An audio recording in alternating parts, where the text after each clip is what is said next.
Hello and welcome to the Startline podcast with me, Beth Espy. Here's where we dive into the world of road racing, uncovering the grit, determination and sheer effort it takes to reach that all-important start line. The entries, the prepping, the budgets, the sponsors. We explore every step of that journey. Thank you so much for downloading this episode. A little bit later, we're going to be hearing from some of the riders we've spoken to previously about whether or not they got the news they were hoping for this week and if they will be at Manx Grand Prix 2026. So do stay tuned for that. First of all, though, we're going to meet Johnny Stewart. He was a newcomer in 2024. He's hoping to be back here on the island this year again. There's something incredibly distinctive about Johnny, particularly when he sets off on Glen Crutchery Road. We'll hear all about that in just a moment. But first, he tells us a little bit about his racing background. I come from a small town in Galashiels in the Scottish Borders, raced the Scottish Championship, which then progressed on to racing Scarborough. And then I went and done the Manx GP. Johnny, just as we're talking at the moment, people have been finding out over the past couple of days whether or not they're up for MGP 2026. And I wonder how much you remember about waiting to get that email through. Oh yeah, it was, we were waiting and finally got the confirmation email came through and it was all a bit surreal. Didn't know like what to expect. We just know we had to go and do the training. Spend loads and loads of time watching onboards and stuff like that. But yeah, it all came in very quick. It was like 1 minute you put your entry in, the next minute you're on a ferry and you're heading over to the Isle of Man to start your training course, and you're like, wow, this is going fast, this is moving quick. Take us back a little bit then, Johnny. Just take us back to maybe, as a child and whatever, were bikes a big feature of your life at that point? Not really. We didn't have a lot of money growing up as kids. It was actually my brother bought my first, well, I didn't buy it. My brother done a house moving with his friend. And instead of changing money, he exchanged a little Yamaha TY50. And my brother brought it home and he gave it to me. So that was my first ever sort of dirt bike was through my brother. Yeah, so that's like a real Jack and the Beanstalk story, isn't it? It's like, don't come home with money, come home with this bike. What was the family reaction to that? Well, my dad liked bikes, but the family life took over and he had to get rid of his bikes. He had bikes when he was young, but it sort of family life took over, and there was three of us, so it was there wasn't much money going about, so I couldn't really have bikes and go racing and stuff. I would love to, but we never ever got the chance. So your dad did have an interest, though. Do you think that's maybe where it came from for you?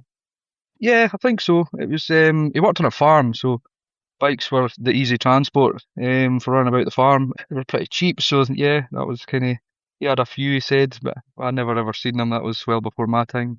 So little Johnny is given this dirt bike. What do you remember about the time spent on that? Yeah, it was good fun. Used to steal the petrol out of my dad's lawnmower so we could go out on the bikes. And it was just me and my mate Carl to start with. We would just come home from school, nick some fuel out my dad's lawnmower and his strimmer, and we'd tear away and see how far we could get, run out of fuel and have to push it home and then hide it back in the garage. We'd never been out on it, but it was good crack. Did your dad ever notice the missing fuel from his gardening equipment? Oh yeah. It was used to stand and watch out the window as he was wrenching the pull cord off the lawnmower trying to get it to start.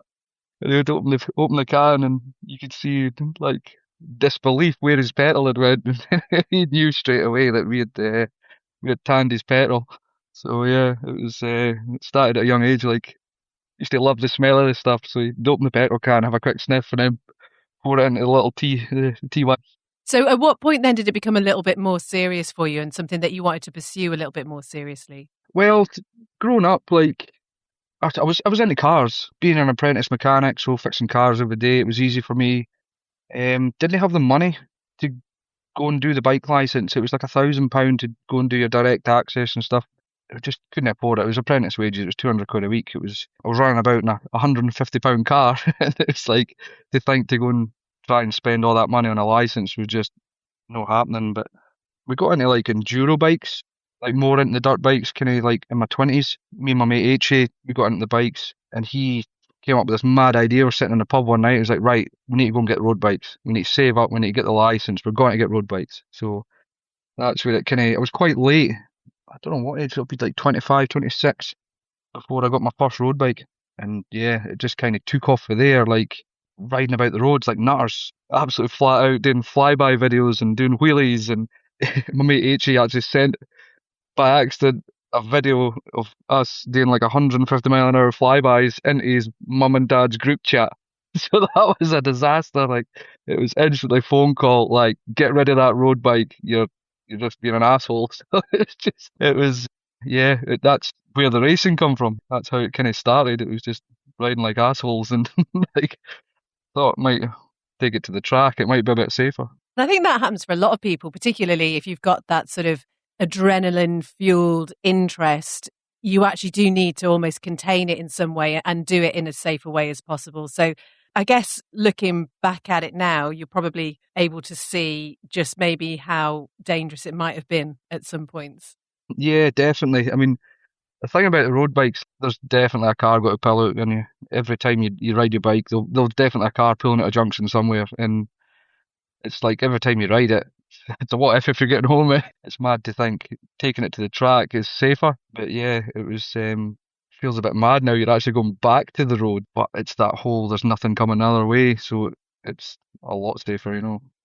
And do you know what? I'm still wincing at the idea of accidentally sending that to the family group chat. Oh my God, your friend must have just been, it's just a horrible, horrible moment. Anyway, so then you decided to go down the racing route. How easy was that for you trying to juggle obviously working and, as you say, the financial side of that as well? Well, I managed I started my own business.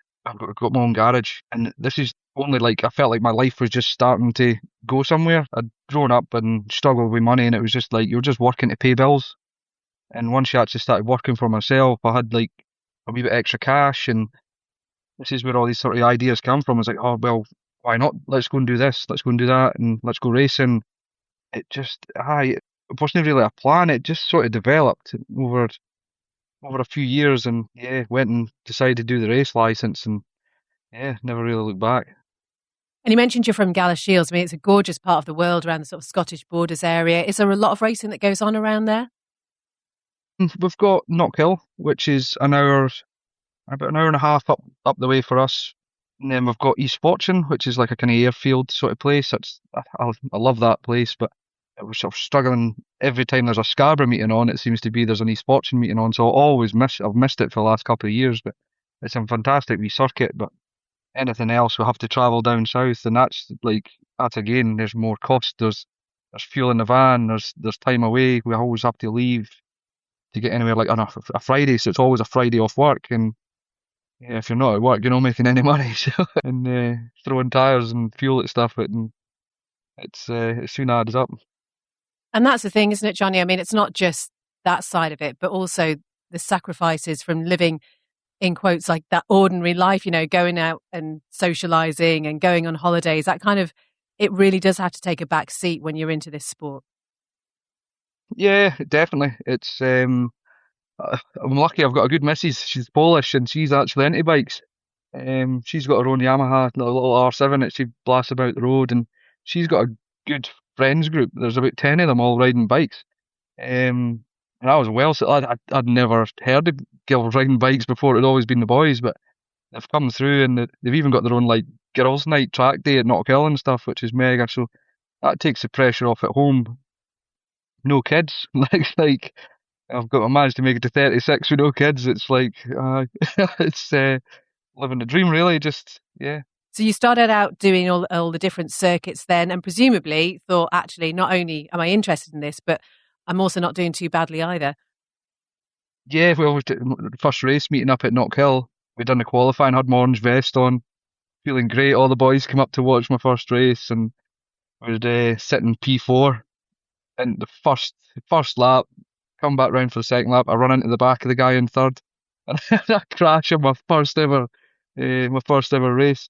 So I was a wee bit gutted with that, but I managed to pick herself up, and I walked back to the van. I wasn't impressed, but a few swear words later, we got back on, and we've actually managed to get a couple of podiums and stuff, and the first few meetings, and it was yeah, it just kind of snowballed. Like I didn't really know what to expect, and then we started doing all right, and because all the boys were there and we're having good crack and getting on the beers at night, it was like, wow, I want more of this and I want more laughs and more boys turned up, and yeah, now it's like a proper wee family that come to the racing. I've met some amazing people. And then when did the MGP sort of first appear on your radar? Well, I've got Graham McAleese for Northern Ireland to blame for that one. He said he'd put an entry in. We had actually met him at the Sunflower meeting. It's like kind of like the last meeting of the year. We go over to Ireland.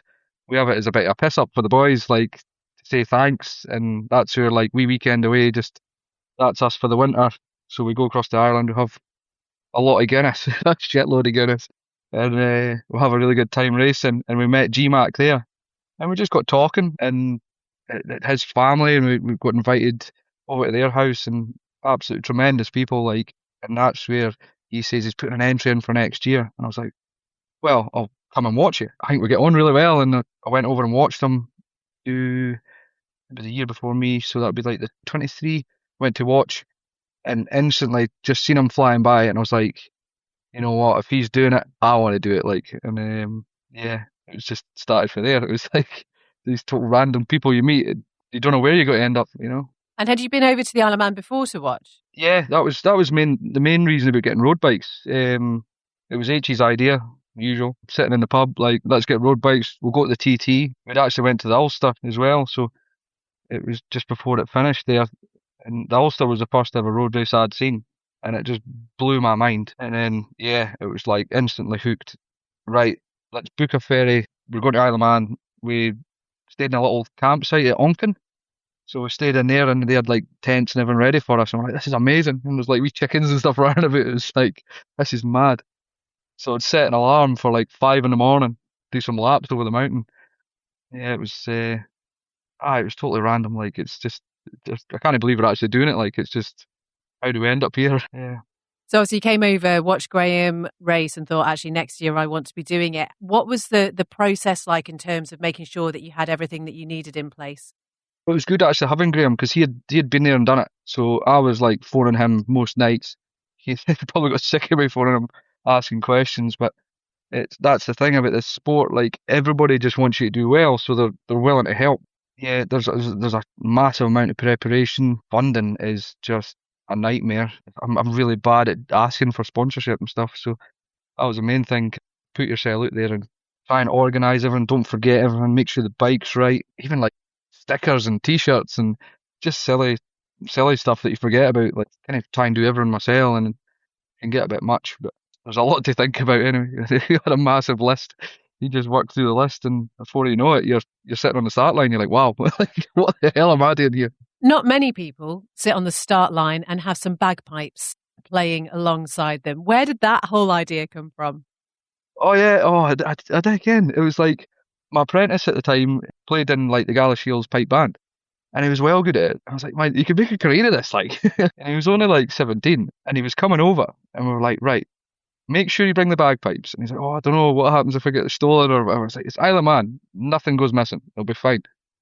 So we brought the bagpipes over, and the first time I was a newcomer sitting on the start line, I was ready to tell him like, no, no, no, didn't attract any attention.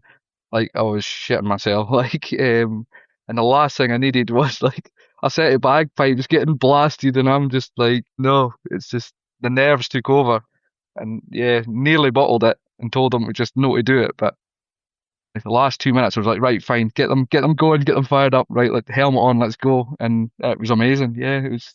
We had loads of people coming up to us, and it was even on the ferry home, like you could hear everybody like playing the video of the bagpipes, and like everybody went. It was, yeah, it was pretty special for us. Like, we done it again this year. He came back over and done it again. It was something different, you know. Just try and stick out a bit, and hopefully somebody notices, you know.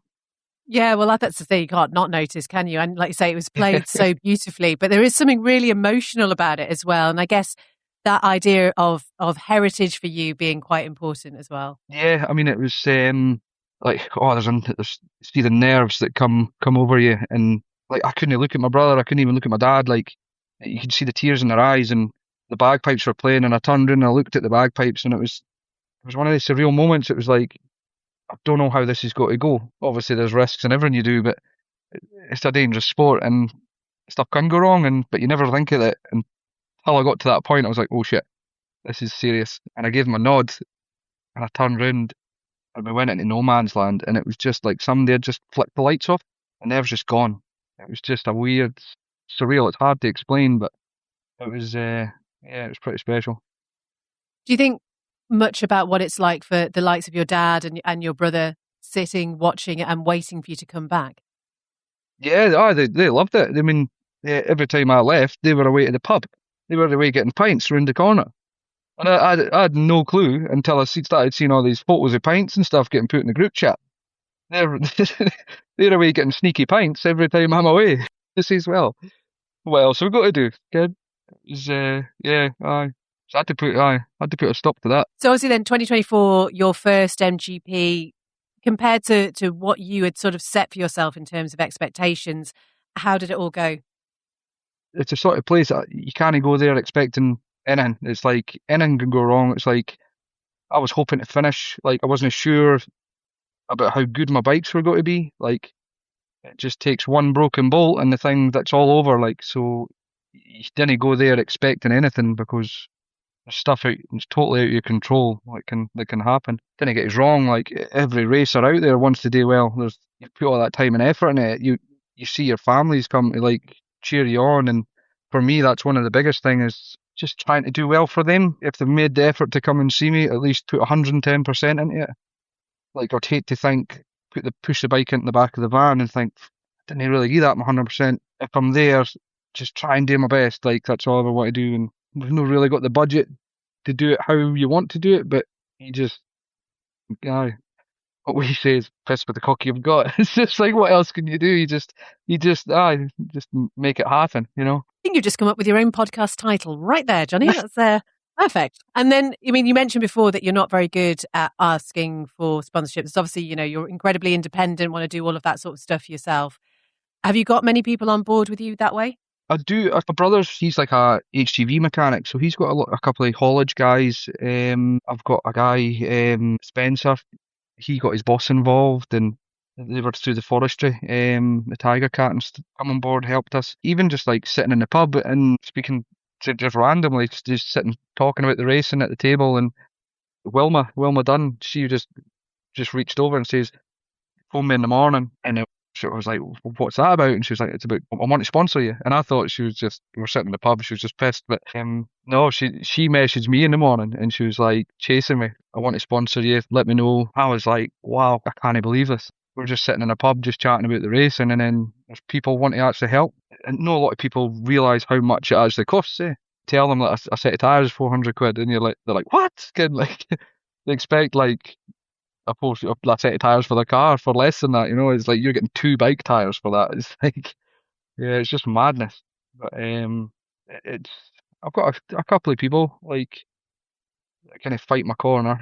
I need to do more. It's just try to juggle everything.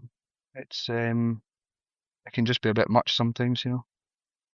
Have you ever sat down and worked out how much you've spent overall, dare I ask?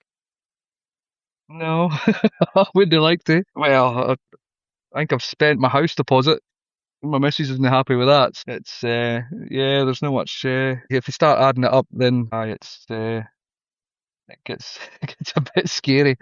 But yeah, you can't erase a house. There are people who obviously are concerned about money, and there are people who want to live and want to live as fully as possible. And I think what I'm probably finding out from doing all these podcasts is that, you know, not many racers seem to have a lot of money. And so, but it is about living life to its fullest and actually just, I don't know, constantly achieving. But I just wonder whether, you know, you've done really well. You've done your podiums. You've done the MGP twice now. At what point would it be enough? What point would you sort of go, right, okay, I'm done now. I'm gonna look at something else. Or does that drive ever leave you, do you think? I don't think it ever leaves you. I mean, like we're here for a good time, not a long time. You know, it's just I've not really got a plan. I just kind of wing it and see. Yeah, we always sit and say that in the pub. Like us boys are just winging it. We reckon what we're doing. I reckon what a good bike feels like. I just sit on the thing and just if it get a good result on it, then great. I'd love to for somebody to sit on it and go, nope, that's crap. Like you need to be doing this, but we just kind of wing it. We've got a wee budget. We do what we can. I do love, though, how many of your plans are made in the pub. It's obviously the place to be. Have you got a local that you want to give a shout out to? Yeah, we've got a lad up. We've got the old mill. We've got a few places actually. Yeah, as long as it does a good pint of Guinness. Us boys do like a pint of Guinness, like, and we get greedy, and we end up having 20 pints. That's when all the best sort of ideas and plans and right, we're going there, we're going here. We need to be doing that, and yeah, it all happens in the pub, and that's yeah, we always have a good crack when we're at the racing, put 110% into the racing, but once the racing's done, we have a good crack, we have a good laugh. End up pulling my dad out of ditches because he's lying pissed and he's fallen in a ditch and then tripped over the generator and stuck the head in the awning and put him to his bed, and he wakes up in the morning and he has not a clue what's been going on. So as long as we're having a good time, if I'm not enjoying it, I don't want to do it. And it's like the whole reason we do this is to enjoy it and have fun. You go to the racing and you see lads like they put so much pressure on themselves. I'm thinking you can't enjoy that. Like your dad's screaming in your ear how much it costs, and you've just crashed the bike and it's got to cost this much to fix. It's like, well, if you're riding with that in your mind, then you are going to crash. You're no riding how you want. So yeah, sometimes you just have to get on with it and just see where it goes. This year, then, 2026, as we're speaking, we're sort of like in the quieter time. And I don't know what winter's like for you, Johnny, whether you find it, okay, because you've obviously got so much of your own work to be getting on with, or, whether you're able to get out at all on your bike, how you sort of cope with those long, dark days. I like my enduro. I like my enduro bike. Try and get out every weekend, and I'm not a fan of the gym. Like, broke both my ankles, so I can't run. I can maybe do a fast walk, but that's about as much as I can do. I've got like screws in my wrist. Yeah, it's hard with injuries, but over the winter time, like it's easy to drink Guinness and get fat. So we just I put a pub ban on for a couple. Well, I'm going to try and do a couple of weeks to be going to the pub, but because that's where all the best ideas come from. So I can't really do that one, What about but Guinness yeah, Zero? Not quite the same? no, we've got a saying about that, but I can't. We've got a poor guy calling for Leeds. We met a guy for Leeds, and he came in and he ordered like a non-alcoholic lager. He's certainly never done that again in front of us. So he got the whole ripped at him for about 3 hours about this non-alcoholic lager that he was drinking. So we told him that he couldn't be sitting with us if he was drinking that piss. So we got told. So what is the plan for you then for 2026? Pretty much the same. Like try and do as many of the roads as I can. Like, we done Armoy last year. Absolutely fantastic. Loved Armoy. The 600 destroyed a gearbox, so we didn't finish the 600 race. Absolute gutted. But as a newcomer on the twin race, we managed to get sixth. So chuffed the bits with that. That felt like a win to us. So yeah, it was Armoy's fantastic. We would love to do the TT, but the funding's just no there to get there. Back to the Manx. Try and do as much Irish stuff as we can, but the ferries kill us. That's the nightmare is the bit of water in between. We can drive anywhere, we can go anywhere, but it's the ferries that kill us. So yeah, if we can try and do a couple of rounds at home, like some Knockhill, some East Fortune, but every weekend there's a Scarborough meeting on. I love Scarborough, so I do the 4 meetings a year. Every Scarborough there seems to be a Knockhill or a East Fortune on, so like you kind of miss the ones that are on your doorstep, and it's frustrating. But it's a short summer when the weather's not that great. But yeah, I can't miss Scarborough. It's fantastic down there. That's our only kind of road race we've got on the mainland, I suppose. I'm going to ask this question, and I know the answer already, but you are obviously on social media, and Facebook and Instagram. We'll put those links on the podcast page. I'm wondering how much joy, Johnny, you get out of updating those. Yeah, it's yeah, it's I feel like I do people's head in. When you're putting never-ending pictures of your bikes and going racing, and like I could just see people sitting on a couch going, "Oh, this knob's put another fucking photo on." Like Jesus Christ. But no, I like keeping people up to date, and it's really the only way we can do it. We're a wee village. There's no many boys round about us. A wee town, sorry. So really, social media is the only way you're getting out there. I think really. I've tried the YouTube. Well, I'm going to try the YouTube thing anyway, and see a lot of young guys doing that. But I don't know. It's even more time to sit and edit videos and all that. It's just time. It's time that I've not got. Like working for yourself, it's never ending. You feel like you're catching up, and then you get someone else knocks you back, and try to prep the bikes myself and load up and book the ferries and just it's just mad. But it's there's never enough time in the day, is there? Certainly through the winter time, it's a bit depressing. And all you ever want to do, it feels like you're wishing your life away because you just want to like get going racing again. But yeah, it's like shit, we're not even ready yet, so let's not wish too quick. So what will be the first event for you then? I think it's going to be Scarborough. I think we're just going to wing it and see how the weather is. Really, we get punished with weather up here, so if there's maybe a knock hill or an East Fortune, but I think it is going to be Scarborough. It's going to be our first one out, which is no ideal because we like to get a wee shot on the bike. But we were out to Spain last year, but this year it's just no come together. So I'd love to get out there, but it's just cost again. Everything's just mad. Kind of just bringing it back to where we sort of started, Johnny, talking about MGP, those people who've just found out that they are going to be doing it for the first time this year. What do you reckon would be your best piece of advice for anybody who's going to be sitting on that start line for the first time? Do your homework. Don't overload yourself. There's boys out there that are trying to remember every single mortal thing. Like, think you can just overload your brain and learn.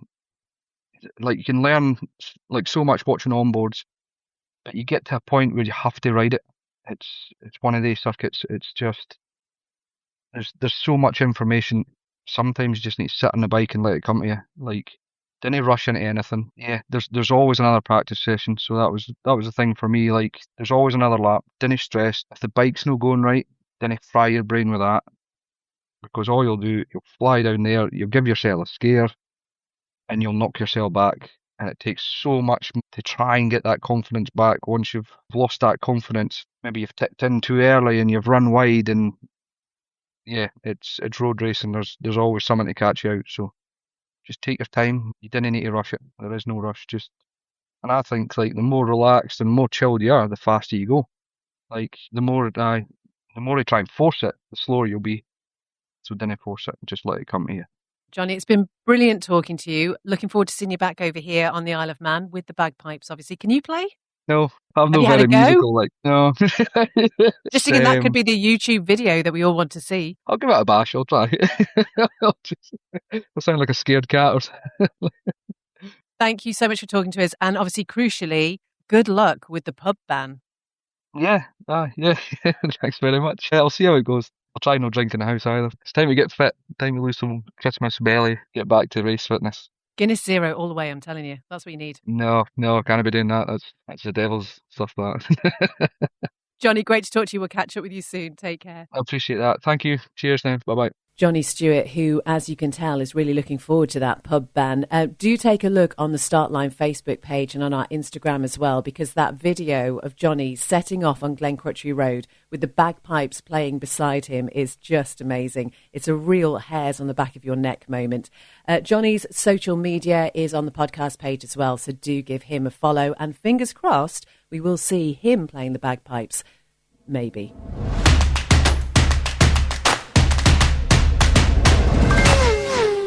Well, now it's time to catch up with some of the riders that we've spoken to previously, as the news about MGP 2026 has been sent out this week. So we're going to hear now from August Kroon, who's from Denmark, Thomas Altendorfer from Austria, Aaron Hans and first Ashley Robson. Are they going to be at MGP this year? Yeah, so that's me. Got my golden ticket email of acceptance for the Manx Newcomers weekend at the end of February, which is just brilliant. I mean, what better way to start the week than with that kind of news? I've been on the edge of my seat for a couple of weeks now, just waiting to hear back. But yeah, this news was definitely worth the wait, that's for sure. You know, it's the first step in such a big process, so I'm just really looking forward to getting completely stuck in and heading over to the island at the end of February and doing some laps with the instructors and, you know, meeting the other newcomers as well. It'll be really good. And, you know, my family and team, they're all over the moon. We've worked really hard for it, so just really, really chuffed. And I mean, this season's lining up to definitely be one of the best ones yet, so I can't wait to get going and get back on the bike and just get the season on the go. It's been a long winter. So yeah, no, just roll on the first newcomers weekend. We're ready for it. Yeah, super happy, ready to get going, that's for sure. Morning, Beth. Hope you're good. So obviously we've had an email to say that we've been invited to the newcomer weekend end of February for the Manx Grand Prix in 2026. So absolutely amazing. In amongst all the Domino's emails and everything else like that, little email popped up the other day from Liz at the Manx Grand Prix saying that we've been invited to the newcomers weekend. Absolutely buzzing. To see the first few lines of an email to say I'm absolutely delighted is amazing. Flights are booked, hotels booked, and literally haven't stopped smiling since. So all the hard work, all the planning and everything just goes into this now. So it starts now. So I cannot wait, and I will see you soon. Hi, Beth. Finally my response in voice. So what can I say? I'm so happy. The message was brought to me by David Datzer in front of John McGuinness. So can't be better than that. And I'm really looking forward to get it in my head that I'm now in. And I'm still focused at training and doing my work in the workshop and everything. So, but receiving that message put some tears into my eyes. So, just incredible and very, very happy. Hi, Beth. So last week, the news that I was hoping for ticked in. I got an email that said I was invited to the Manx Grand Prix Newcomers Weekend in February. So I'm just so happy and excited. The last year has been tough because it's just been one long waiting game, and now that that waiting game is over, you can start to look forward to going to the island for the first time and experience it and meet the other newcomers, hopefully learn a lot and do a lot of laps in a car. So now the real work starts, and just super excited to go there. August, Thomas, Aaron and Ash, and of course we'll be keeping up to date with exactly how they go this year. Brilliant news for them. But as we know, it's not a yes for everyone. And we're going to hear now from Israel Gillette, who has applied for the MGP a few times. And unfortunately, he didn't get the answer he was hoping for this year. But he's still quite optimistic. All right, Beth, Duke and I are coming to you from snowy and bitterly cold Ukraine. The circumstances are a bit grim here, and though hoping for the best but expecting the worst, well, my pragmatic side was proven correct. I wasn't invited to the Manx Grand Prix newcomers training, well, at least via the Manx Grand Prix. However, I still have hope that 6 I got in the Pre-TT Classic aboard my Ducati 748 might grant me entry into the Classic TT and to the new Super Sport class that they have. But hey, I do want to offer congratulations to those that did get in, particularly those people that I've raced against. And I don't know a full list of the people that have gotten in, but I know that Ashley Robinson, Aaron Hands, and Daniel Pearson have gotten in. And to those guys and girls and everyone else that got in, congratulations, and you completely deserve it. But I'm very much looking forward to racing against you at the Pre-TT Classic and the Southern 100. And who knows? I might still get in. Stranger things have happened. Israel Gillette, such disappointing news for him, but everything crossed for that Classic entry, and we'll let you know how that goes in next week's episode.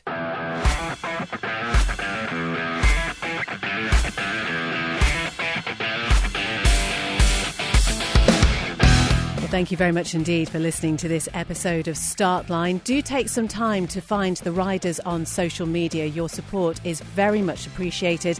And if you'd like to get in touch with me and be part of the podcast in the future, you can email beth@startline.im. Until next time, take care. Bye-bye.